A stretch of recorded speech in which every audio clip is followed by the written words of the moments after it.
am Sally the Woo Woo Therapist. So I took the day off today and had a little bit of an art day.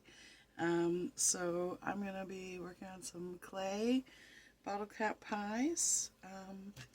And if you want to hear me ramble a little bit while I do that, then stick around. So today I was going to talk a little bit about trauma and healing and just kind of why the world is so what it is, in my opinion. So, I am a trauma therapist, and I started out as a clinical social worker, working mobile crisis, and what I was seeing, doing crisis assessments, time after time after time, is that people were having significant trauma history or having significant adversity in their life, and that the traditional mental health treatment cycle isn't really helpful. I knew that before I became a mental health professional because I was a mental health client long before I became a mental health professional, and a lot of my experiences in the mental health treatment arena were not favorable. There was a few good therapists along the way, but the bad experiences unfortunately outweighed the good. So, when I got into outpatient therapy and, being able to spend a little bit more time with people, I wanted to find out more about trauma, how it affects the brain, how it affects the body, how it affects our behavior and our beliefs, and how to heal it, which is something, unfortunately, not taught very often in grad school or in your trainings that you get from your employer. I had to seek out my own trainings. There is trainings, but I also had to seek out multiple different types of trainings and information from lots of other sources outside of those clinical trainings to be able to come up with modalities that I know work because I'm able to use them in my own healing. And everybody's different, so, I take each client as they come. I meet them where they're at, and I encourage them to do what is feasible to them and help them to make goals and plans that work for them. But one of the reasons I think that the world that we live in today is the way it is, and it's unfortunately a very vicious cycle because we live in a world that has a lot of not great stuff happening. People see that, people feel that, people feel helpless against that. People have not great stuff happen in their personal life. I am a strong believer in as above, so below, as within, so without. The world, the universe, this matrix relies on balance. It relies on balance. And if you don't see that, it's because you're imbalanced. And that's not a dig. I spent years in being unbalanced. I still struggle with balance. But there's good and bad. There's light and dark. There's up and down. There's in and out. Everything in the world shows balance and duality. And I guess duality is the more appropriate term. There's everything in the universe is twofold. And our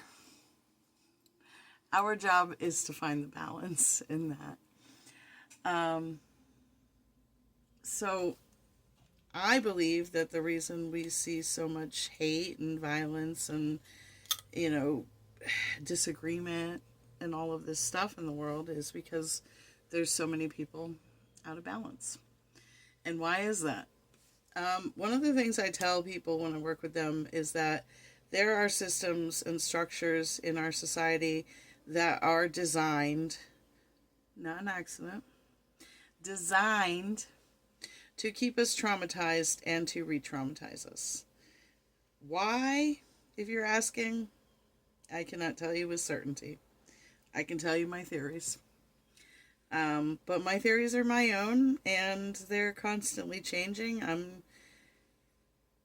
in a consistent pattern of trying to learn more and to trying to explore what I feel like is the full truth of what this is, why we're here, how it works, all that. So the why is not as important for this conversation. It's just helpful to know, because if you want to heal, if you want to become balanced, if you want to learn how to regulate yourself, you have to know that there's structures in place that are going to disrupt that and challenge that pretty regularly, depending on how much you participate in the denser matrix. So, why is that? Why is it that we're all here and struggling for this balance and having such a difficult time finding it? One of the things I learned about assessing trauma is understanding what trauma is. And I've had people kind of dispute this. I've had people really struggle to conceptualize and understand this and to believe it for themselves. I'm not here to sell you on a belief. Believe what you want to believe. I know from personal life experience, being neurodivergent, so I am a huge people watcher. I pay attention to other people. I absorb their stories. I have a whole wall of books in my house, and the most books I have read in my life, the most genre I've read, is biographies. I love people's stories. I love human brains and behavior and finding out what makes people tick and hearing the influences and their beliefs and their values and all of that.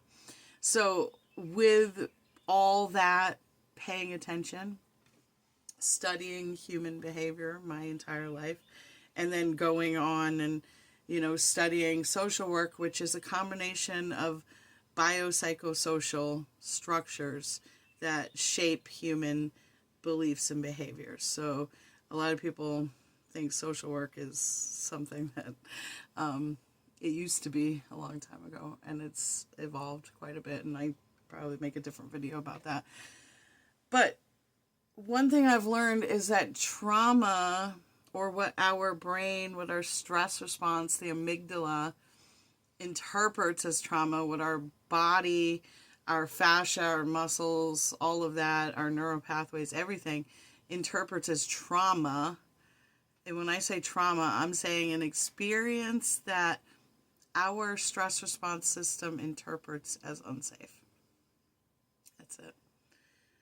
And if we tell ourselves, that's everybody goes through that, that's part of life, blah, blah, blah, blah, blah, we make all the excuses for the experience of why it wasn't traumatizing for us, we're delaying the inevitable of just coming to terms with the fact that our brain and our body has interpreted this experience in this way, and the only way for us to counterbalance the effects of that is to label it for what it is.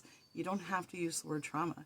Use adversity, use negative experience, use, feeling unsafe in a particular experience. It doesn't matter what vocabulary you use, but in clinical speak, trauma is an experience that your brain interprets as unsafe, makes neural pathways to remember that unsafe experience, and any experience moving forward that reminds your brain and your stress response system of that unsafe experience is going to trigger that.